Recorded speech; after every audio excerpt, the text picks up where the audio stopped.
Salam semua. Selamat datang ke video hari ini. Dalam video ni, kami akan membincangkan asas untuk pembina laporan. Anda akan belajar tentang komponen yang biasa digunakan untuk mereka bentuk laporan dan cara membuat format invoice jualan yang mudah. Mari mulakan.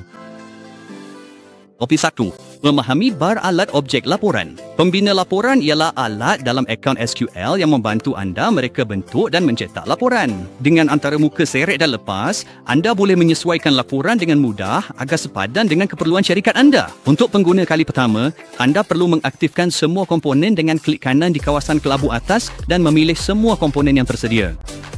Di dalam pereka bentuk pembina laporan, terdapat 3 bar alat utama: bar alat komponen standard, bar alat komponen data dan bar alat komponen lanjutan. Bar alat komponen standard digunakan untuk mencipta elemen yang paling biasa dalam laporan. Label digunakan untuk menambah teks pendek dalam laporan, seperti rujukan 1. Memo digunakan untuk memaparkan teks biasa berbilang baris seperti perihalan juga. Teks kaya adalah yang terbaik untuk menetapkan teks berformat seperti tebal atau condong. Seterusnya, pemboleh ubah sistem digunakan untuk menangkap data sistem seperti tarikh dan masa kerja sistem, nombor halaman atau kiraan cetakan. Anda juga boleh menambah pemboleh ubah untuk menulis pertanyaan SQL untuk menangkap medan data. Gambar membolehkan anda memuatkan imej seperti logo syarikat dan laporan. Sisipkan bentuk dan garisan untuk menstrukturkan reka letak laporan anda. Kod bar digunakan untuk menukar data ke dalam format yang boleh dibaca mesin seperti kod bar item. Anda juga boleh menambah kod bar 2D yang boleh menyimpan lebih banyak maklumat seperti kod QR. Gunakan medan kotak semak untuk mewakili pilihan seperti ya atau tidak. Bar alat komponen data berfungsi sama tetapi dipautkan terus ke pangkalan data anda. Ini bermakna elemen di sini memaparkan data langsung dalam laporan anda. Ia termasuk DB Text, DB Memo, DB Rich Text, DB Calc, DB Image dan sebagainya. Sebagai contoh, DB Text boleh menangkap nombor dokumen secara terus daripada saluran data. Dan DB Cal boleh melakukan peniraan ringkas seperti memaparkan jumlah kuantiti yang dijual. Bar alat komponen lanjutan menawarkan alat yang lebih berkuasa untuk laporan yang lebih kompleks. Anda boleh menambah komponen seperti region membolehkan anda mengumpulkan komponen bersama, jadi anda boleh menggerak, memformat atau mengawal mereka sebagai satu. Sublaporan membolehkan anda meletak satu laporan dalam laporan lain, memudahkan melihat data terperinci. Cross-tab membantu meringkaskan dan memaparkan data dalam grid. Gunakan pecah halaman untuk memulakan halaman baharu dalam laporan anda. Evergrid digunakan untuk membuat laju dan baris untuk menetapkan medan data. Masukkan peta Google untuk memaparkan lokasi syarikat anda dalam laporan. Topik 2. Memahami struktur laporan. Mari kita lihat cara data dipaparkan dalam bahagian berlainan dalam pembina laporan. Laporan biasanya dibahagikan kepada 5 bahagian: pengepala, pengepala kumpulan, butiran, pengaki kumpulan dan pengaki. Pengepala muncul di bahagian atas setiap halaman, biasanya mengandungi tajuk laporan, nama syarikat atau logo. Pengepala kumpulan muncul pada permulaan setiap kumpulan data. Bahagian butiran digunakan untuk memaparkan semua butiran item. Dalam sesetengah kes, anda juga mungkin melihat sub-laporan dalam bahagian butiran. Menggunakan sub-laporan menjadikannya lebih mudah untuk menyusun data utama bersama dengan butiran yang berkaitan. Sub-laporan normal dan sub-laporan gabungan menentukan cara butiran item dipaparkan berdasarkan sama ada pilihan gabungan kod item yang sama didayakan di bawah alatan. Pilihan macam-macam. Sub-report normal digunakan apabila pilihan dinyak tanda, manakala sub-report merge digunakan apabila pilihan ditanda. Pengaki kumpulan datang sejurus lepas bahagian kumpulan dan sering digunakan untuk memaparkan jumlah seperti jumlah amount invoice atau butiran pembayaran. Pengakhir muncul di bahagian bawah setiap halaman dan biasanya mengandungi maklumat seperti nombor halaman atau penafian. Topik 3. Kedudukan cetakan dan kiraan cetakan. Terdapat beberapa sifat yang mengawal cara dan tempat objek muncul apabila laporan dicetak. Kedudukan cetak. Kedudukan cetak mentakdirkan peletaan pengaki kumpulan pada halaman. Semakin rendah nilai, semakin tinggi pelakit. Klik kanan pada pengaki kumpulan, pilih kedudukan cetak. Tukar nilai untuk melaraskan ketinggian. Sebagai contoh, letakkan 6 dalam simpan laporan. Biasa tunjukkan kepada anda perbezaan antara 8 lawan 6 dalam muat pratonton. Kiraan cetakan. Kiraan cetak menentukan bilangan baris yang dipaparkan pada satu halaman.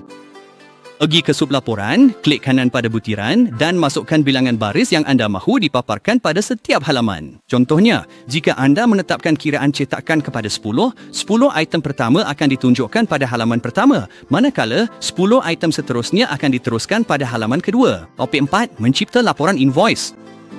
Sekarang, saya akan membimbing anda tentang cara mereka bentuk format invoice yang mudah. Mula-mula, pergi ke invoice, pratonton dan pilih format laporan lalai yang hampir sepadan dengan reka letak yang anda inginkan. Untuk latihan praktikal ni, pilih laporan bernama invoice jualan 3 simple. Seterusnya, klik pada nama laporan untuk membukanya dalam pereka bentuk laporan. Di sinilah anda boleh mula menyesuaikan invoice anda. Langkah 1. Sediakan saiz halaman. Pertama, anda mesti memilih saiz laporan yang sesuai. Pergi ke fail dan pilih persediaan halaman. Di bawah saiz kertas, pilih saiz kertas keinginan anda. Setiap surat, laporan separuh muka surat. Lebar kekal pada 8.5 dan ketinggian akan menjadi 5.5. Setelah selesai, klik OK untuk menggunakan perubahan. Langkah 2. Tambah gambar. Sekarang, mari tambahkan gambar seperti logo ISO pada laporan anda. Pilih objek gambar dari bak alat dan letakkan di lokasi yang anda inginkan. Klik kanan dan pilih gambar. Kemudian, semak imbas dan pilih image daripada pemacu setempat anda. Setelah ditambahkan, klik kanan sekali lagi dan pilih regangkan untuk memuatkan image dalam ruang yang diperuntukkan.